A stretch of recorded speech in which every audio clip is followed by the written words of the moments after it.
Yeah, it's very close to Plaidus, which is a Native American word. It means he who takes one's language and then fucks it up.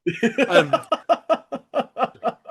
It's like it's language or land. Which one are we going to pick from and destroy? Yeah.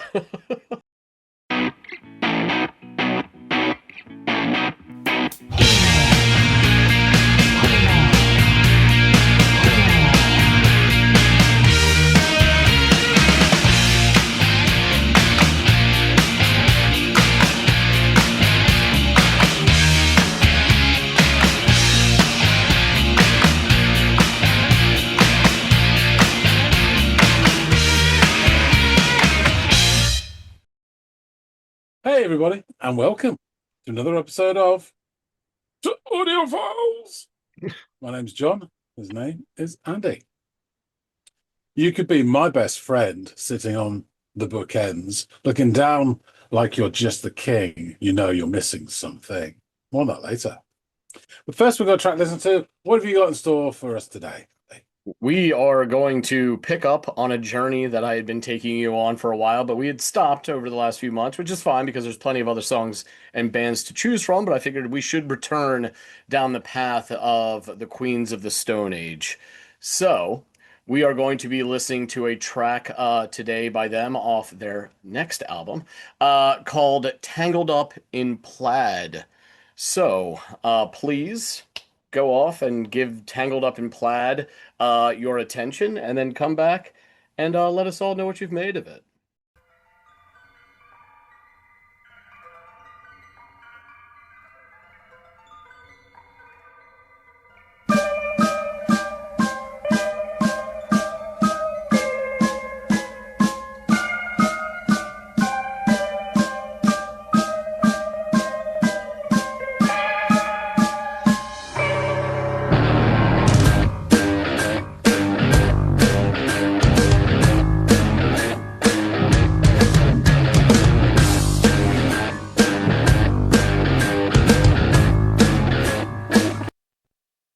Interesting start. It's given off very sort of eerie vibes. You got that sort of strange wailing guitar notes that almost sound like some sort of bugged up violin, very eerie. And they got this sort of piano striking as well. It's a little bit sort of creepy. Um, it's given like big Victorian creepy vibes. I don't know why, but it is. Perhaps the pianola sort of sound to it as well. And then in comes this main guitar riff, which is very much a sort of goose stepping glam rock sort of vibe to it. And it sounds quite sort of strutting and performative in its nature. And it kind of reminds me a little bit of the previous song Andy gave me, one knows, but at like half the tempo. But you can see the similarities there. Yeah, interesting stuff. I slept, didn't mean to do it that way. Well, I'll do it on the whim, got tomorrows, I've got today. Oh yeah, oh yeah. Sorry, I'll try not to interrupt too much, but it's interesting that he's got quite a high range anyway, but it comes in. I slept, I think so. I don't know. Didn't mean to do it that way. And then he goes into falsetto, but I flew in on a whim.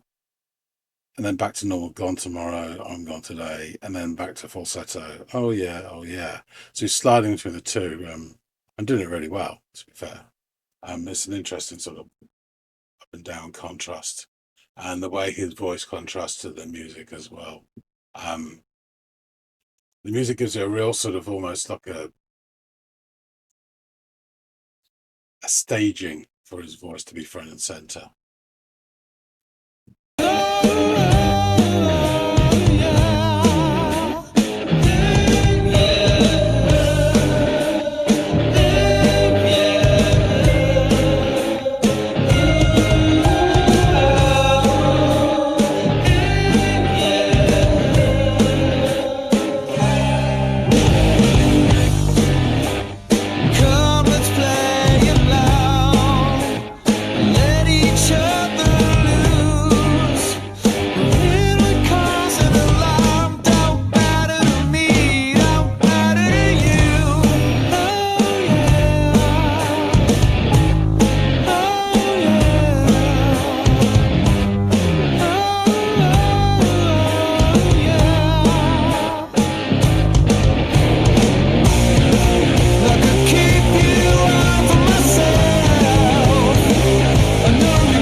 that was a chorus. Obviously much heavier guitar, but the drums are doing a great thing there to create this sort of rhythmic structure that was kind of stuttering in places. Just sounded really nice, and particularly the drums. So something about keep you to myself. You got to be free, so free yourself. Um, yeah, I wonder, is this some sort of love song?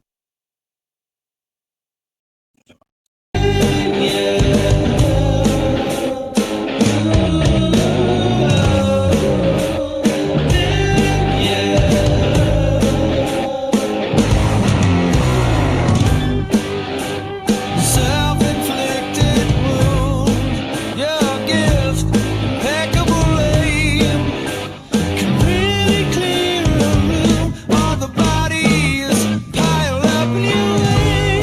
Oh yeah, so bad. Oh yeah.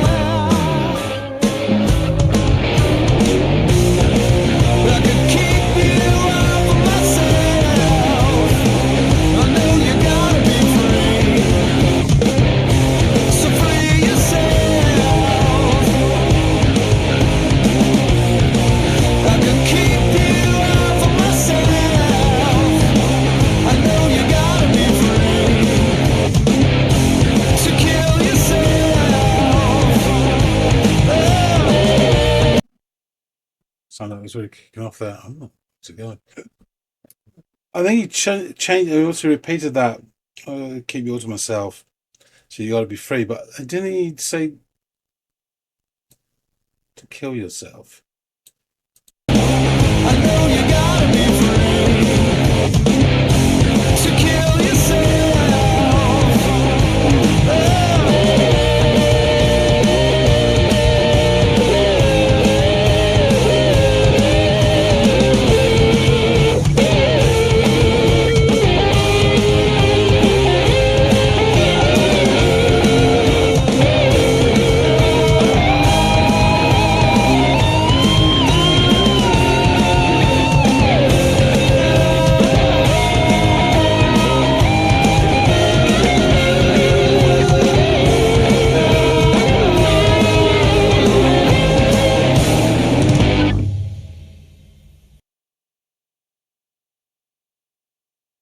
Really like that solo. Then had a lovely tone to it. It's that.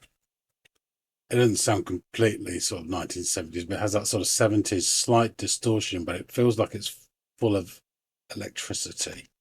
Yeah, really nice, but left it right to the end. It's an interesting way to close out the song. Would have been nice to hear a bit more of that, perhaps. I don't know. But yeah, interesting. That bit about you got to be free to kill yourself. There was lines before that about self-inflicted wound and clearing the room of bodies in the way or stuff, which kind of sounds like somebody burning their bridges. So I wonder if this you're free to kill yourself. I wonder if it's to do with so often is substance abuse of whatever nature. Perhaps. I don't know. Interesting. As a song, it was really well done. Um, I didn't find it quite as it was nothing wrong with it. It was a decent song. I enjoyed it. I didn't find it quite as engaging as No One Knows. So I thought I preferred that slightly more. And it was kind of, it felt in a similar sort of vein. But at half the speed. But yeah, interesting. I have no idea really what was going on in that. In terms of a narrative. So it'd be interesting to find out. And to do that, we should go back and chop it up with Andy. All right, so it looks like you've returned and freed yourself from the confines of your plaid shirt. John, what did you make of this track by Queens of the Stone Age? Yeah, interesting fact this. I don't know if you knew this, but American settlers misunderstood the word plaid, which is plaid with an E on the end. It's a Gaelic word, which means shawl or blanket. But it was often done with a tartan design. Yeah, And they looked at it and they thought that's the fabric rather than the actual garment. right. So, and then obviously they mispronounced it as well. And it's You'll find a very, lot very, of that happened throughout our history over here. yeah, it's very close to Plaidus, which is a Native American word. It means he who takes one's language and then fucks it up. Um, It's like it's, language or land. Which one are we going to pick from and destroy? Yeah. I just wish you call it American rather than English because it gives us a bad name. Anyway, also the title, Tangled Up in Plaid, um, it makes me think of Dylan's masterpiece, one of many, Of course. Tangled Up in Blues from the opener from Blood on the Tracks, his hubris presentation of relationships and narration, which is quite something outstanding. But yeah, so very interesting. And probably there's an in joke in there somewhere with regards to the title, and then choosing Parton. So this song starts with some creepy guitar notes that it could almost sound like a violin that's been buggered around with. That sort of eeriness and a plinkering piano, very sort of haunted Victoriana sort of vibes, almost like a pianola. And then a distorted guitar comes stepping in with a glam rock attitude.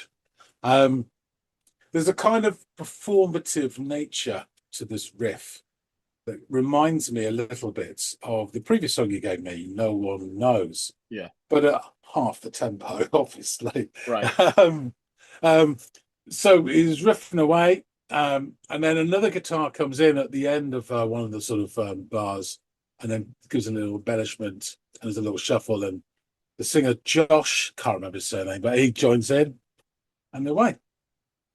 Really interesting. The first opening stanza, I'm really not sure on the first few words, but he flits between his normal voice, which is a fairly high range anyway, and then falsetto.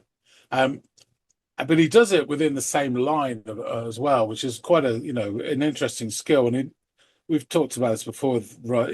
People ramp up towards that, so to come in and out of it is a tricky vocal, trick to Yeah. pull off, which he does very well.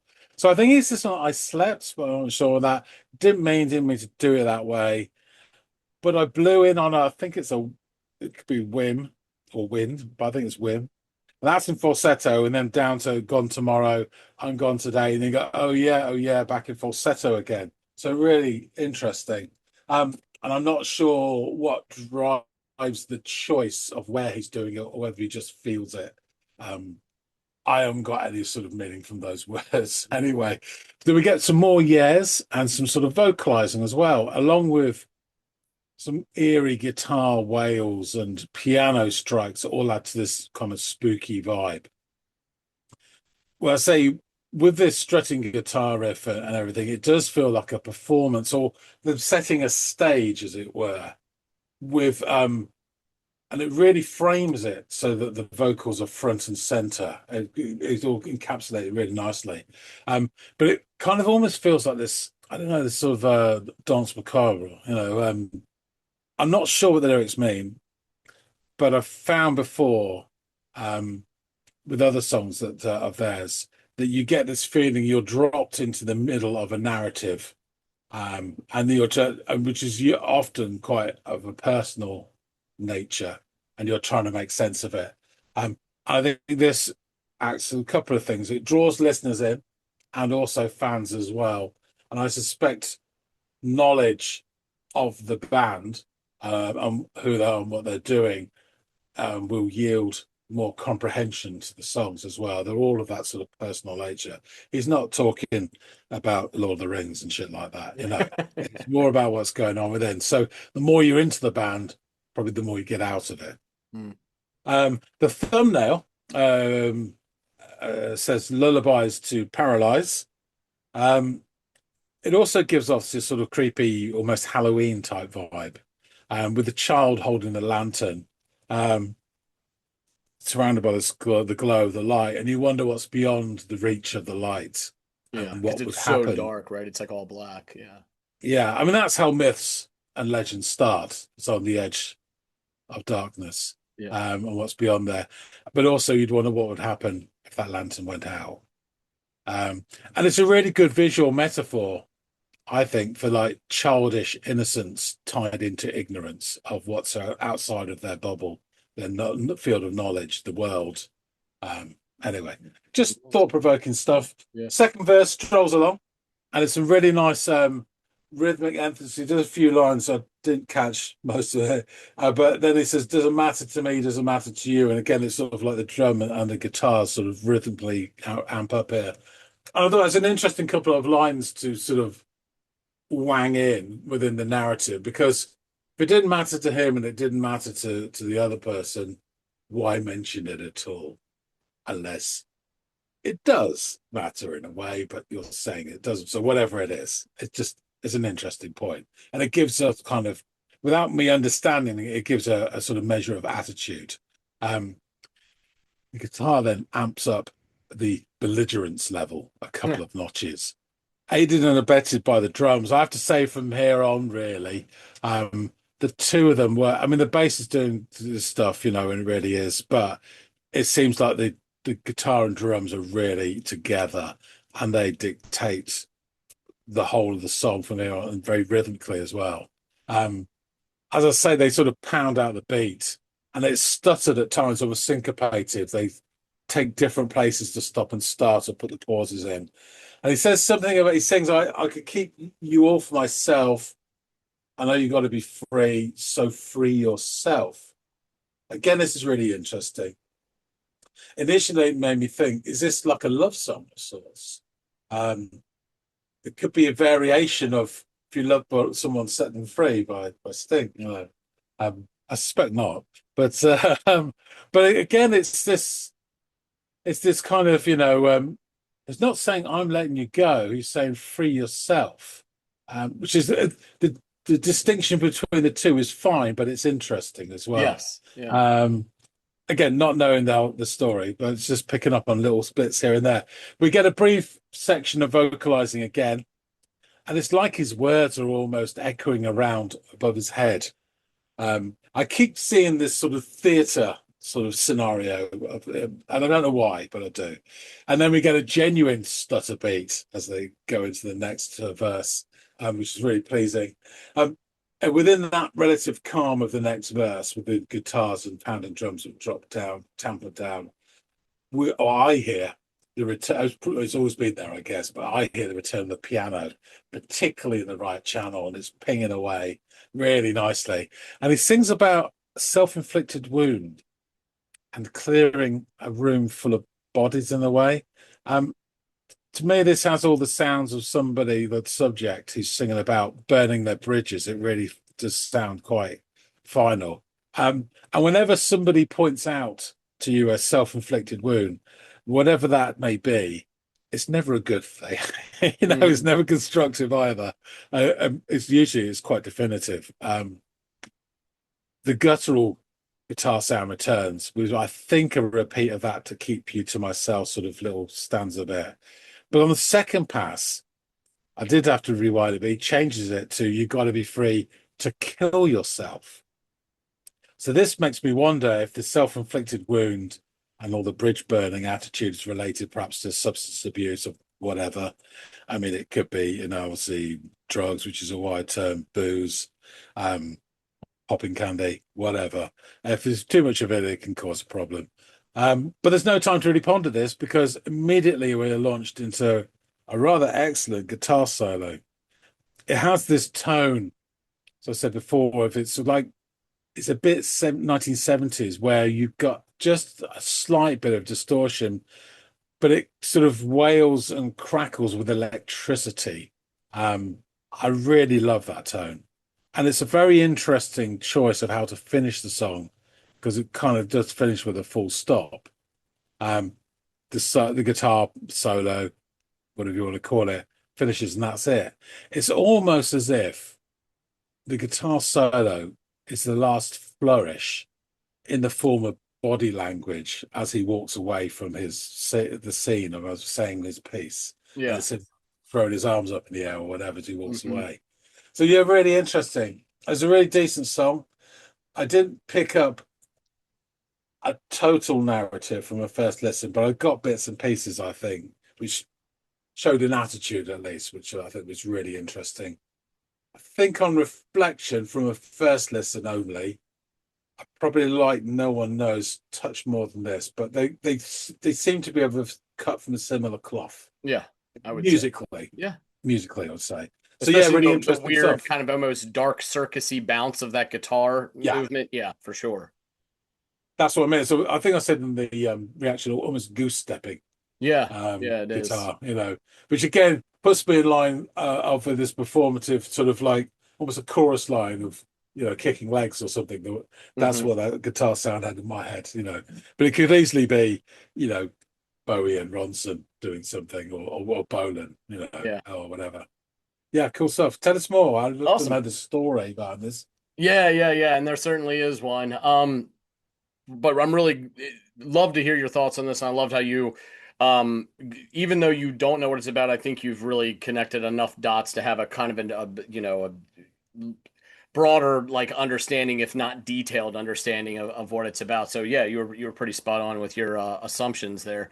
Um, but yeah, given that this is our fourth episode dedicated to Queens of the Stone Age, I'm going to train my focus on this track and this album on which it features Lullabies to Paralyze. It is the fourth studio album by the American rock band Queens of the Stone Age and was released on March 22nd, 2005. The album debuted at number 5 on the Billboard 200 and sold 97,000 copies in America during its first week of release, eventually topping over 342,000 copies as of March of 2007, according to the Nielsen SoundScan. The album has been certified gold in the UK, where it's sold over 100,000 units, as the designation would suggest. It is also the band's first album to be released after bassist Nick Oliveri was fired from the band. Start to draw your conclusions, John. Singer-guitarist Josh Homme and singer Mark Lanigan are the only members from the previous album to feature on this album, Lullabies to Paralyze, the previous being Songs for the Deaf, which featured No One Knows. It also had Dave Grohl on drums on Yes, that I remember album. him So, saying. yeah. It is also the first album to feature drummer Joey Castillo, who, interestingly enough, when we did, I believe it was Mexicola, which was an earlier song, but this was a later recording of Yeah, it or performance of it. You got to see him on the drums, very caveman in his beating of the skins. So this is the first album on which he features, as well as Troy Van Leeuwen, who has played with, I think most notably as it relates to stuff we've done on this channel, A Perfect Circle with Maynard James Keenan. So he was part of this band, and multi-instrumentalist Elaine Johannes, who played bass as well as other instruments on this album. The album title, Lullabies to Paralyze, was intended to bridge Lullabies with its predecessor, Songs for the Deaf, by naming it after a line in the track Mosquito Song, which was the final track on Songs for the Deaf. The deluxe limited edition of the album includes a bonus track and bonus DVD containing a look behind the scenes and special bonus footage as well, leading up to the release of the album. The album was delayed during 2004 because of some changes to the lineup. As mentioned, bassist, vocalist, and co-songwriter Nick Oliveri was fired, and on-off vocalist Mark Lanigan went on tour with his own band. And Lanigan can still be heard singing on several tracks of the album. He also contributed lyrics as well. Because of the sort of turmoil at this time, there have been rumors that Lanigan had left the band as well, which Josh Homme eventually clarified in several interviews was actually never the case. Nevertheless, he encouraged these rumors to draw the attention off the band by giving the press something to focus on, while, according to him, I was just making the record. So I guess it was kind of like a deterrent so he could focus on music. Like, yeah, sure, continue to talk about this. Don't talk about the music that's going to be released on it or what it might sound like. The album received generally positive reviews, the average score being a 78 out of 100 over at Metacritic, based on 31 professional reviews. And I can't help but think, after reading some of the reviews that came out, that while they endorsed the album as great, there was this kind of like nitpicking by the critics about Lanigan's diminished role and like seemingly, inevitable departure, as well as the absence of Nick Oliveri, who had been playing music with Josh Homme since before Caius even, which was the band that preceded this one. So there was sort of this like version of the Lennon McCartney dynamic that Homme and Oliveri had, that more people harped on his absence and what it might mean to the album than what actually was produced in the wake of his absence. And I think that deterred from an organic reaction to the album because they were too caught up in all the bullshit stuff that led up to it. But yeah, go ahead. Yeah, so it's almost like the preconceived idea of what the story of the album is the breakup, not the Yeah, actual output. Um, exactly. and And they I got got all the caught up in that rumor mill and all the conjecture and not the actual meat of the album yeah, itself. yeah, and I got the impression, sorry if I'm wrong, but that sort of Flanagan joined as a part-time-ish member and helped out and wasn't the core unit, as it were. He didn't sing on this song, did he? I'd have heard his voice No, I straight don't believe away. he sung on this song, but he did feature on a lot of the tracks on this Yeah, album and co-wrote some of the stuff as well. His role was a bit diminished by the time they got to this album, because the writing was kind of on the wall. Which I mean, is you won't. I mean, you have to understand that you have Mark Lanigan on borrowed time, not from a lifespan standpoint, but from a like, look, he's older than the rest of the guys in the band. He's got other pots on the stove that he's trying to lord over as well. This isn't his only project, so it was I think implied that he was only going to be around for so long, sure. and he kind of like was really integral to getting this off the ground and helping Hami because he was an established name not only in rock and roll but certainly in the sub pop Pacific Northwest area. So that really it kind of gave it the project cachet in its early days. And I think Lanigan probably understood that they didn't need him anymore for that. That they had already that they garnered all that. Now that they could do it on their own, and he was kind of like, let me leave and quote unquote like take the training wheels off the bike and let you navigate it yourself because I think you got it, homie. And that was more amicable his departure than probably the departure of Oliveri, which we will get into. Semi spoiler alert. So Kevin Forrest Moreau awarded it the third best album of the year 2005. Billboard magazine ranked it the seventh best album. Magnet magazine the ninth best. What'd I say? This isn't correlating to a score of 79 out of 100, is it? Yeah, You're I saying know. third best, seventh best, but yeah, Yeah. And to be fair, I don't know how much of this was retrofitted. Like they went back a couple years later and ranked maybe the year 2005, which then sure. washed away some of the odor of the soap opera-ness of it all. Like and not the come on, man, just focus on the music for the sake of the music, not Yeah. the storylines that surround its release. But yes, Billboard ranked it seventh, Magnet Magazine ranked it ninth, and Filter Magazine considered it the 10th best album of the year 2005. Just Press Play ranked it number 31 on its list of the top 100 albums of the 2000s and named Tangled Up in Plaid the 19th best song of the decade. So again, weird disparity between initial reaction and later reassessments and rankings of it. So I think in a weird way, even though it did really well and was obviously widely successful, platinum here, gold over there, it probably would have gotten even better reviews if there wasn't all of this chatter surrounding it, unfortunately. But let's jump into these lyrics. I slipped. Didn't mean to do it that way. But I blew in on a whim. Gone tomorrow? Shit, I'm gone today. Oh yeah, oh yeah, oh yeah. Come, let's play along and let each other lose. A win would cause an alarm. Don't matter to me, don't matter to you. Oh yeah, oh yeah, oh yeah. I could keep you all for myself. I know you gotta be free, so free yourself. I could keep you all for myself. I know you gotta be free, so free yourself. A self inflicted wound, your gift, impeccable aim, can really clear a room. All the bodies piled up in your way. Oh, yeah, it hurts so bad, and it must. Oh, yeah.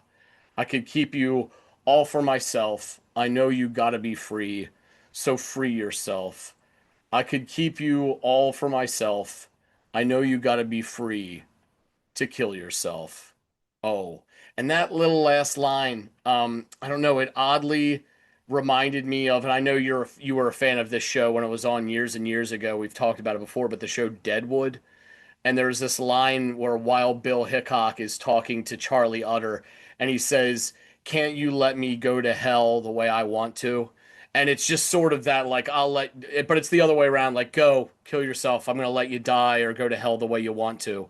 And there's just sort of that, like, God damn, it's a hard thing to grasp and to even say. And put to words, but I feel like that's the same kind of sentiment here, this cold finality and understanding to the situation that this individual's in. So, Tangled Up in Plaid's title, as you were quick to point out, is a play on the Bob Dylan song Tangled Up in Blue. They both tell the story of a relationship that will cause nothing but trouble. And the phrase is a metaphorical expression for feeling overwhelmed, trapped in a chaotic cycle, or inextricably bound by a disastrous relationship or addiction. And the relationship in question is that of Josh Homme and Nick Oliveri. His exit from the band was based on personal reasons, and Josh was very broken up about having to kick him out, as they've been playing together, as I mentioned, since before Caius was formed. I mean, they were practically kids. So it is generally agreed upon that the title acts as a dark pseudonym for depression and complicated emotional baggage with a pattern of plaid or tartan, serving as a visual metaphor for the messy entanglements of frontman Josh Homme's life during that time, as well as being emblematic of the Pacific Northwest where the band was formed and where Oliveri and Homme had spent much of their time cutting their teeth in the music industry. So plaid being, I mean, come on, it's like the official wear of grunge music and Seattle sound scene, right? Yeah. So of course you would pick that. But yeah, Oliveri was becoming even more and more mired in his alcoholism, his belligerence towards even fans at live shows, and then on top of all of that kind of bubbling up, Josh Homme, before the press had gotten wind of domestic violence in Oliveri's relationship caused and perpetrated by Oliveri. And Josh said, go fix yourself or go fuck yourself. But either way, there's no room for you here. You've got to get your shit together, and I can't have you, doing this to this project that I love so much and have invested all this time into that point. And it's really sad because early on, before Oliveri was part of the project, that's all Homme wanted was to get Oliveri involved and in the band because it felt right to have him back, and he gets him back. And then what? An album and a half later, it's like short-lived, unfortunately. And I don't think that that's the way that Homme wanted it to turn out, but it is the way that it did turn out. So yeah, it's kind of a shame, but it's also a really interesting song.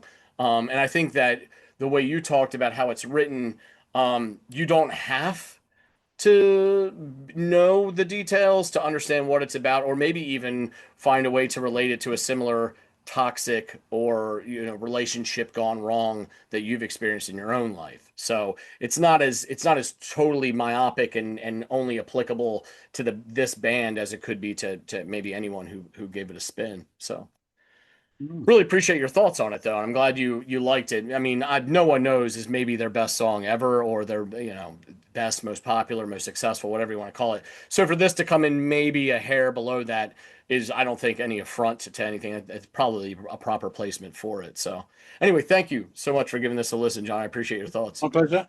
Awesome, awesome. Well, guys out there in the listening audience, please let us know what you think of this album, Lullabies to Paralyze, or this track, obviously Tangled Up in Plaid. If you're a fan of these guys, I'd love to hear your thoughts. If it was your first time hearing it, would love to hear your thoughts. Also, please like, share, and or subscribe. If you haven't done any or all of those things, we really do appreciate it. And hopefully John and I will catch all y'all in growing numbers on the next episode of the Audiophiles. We'll see you later, guys.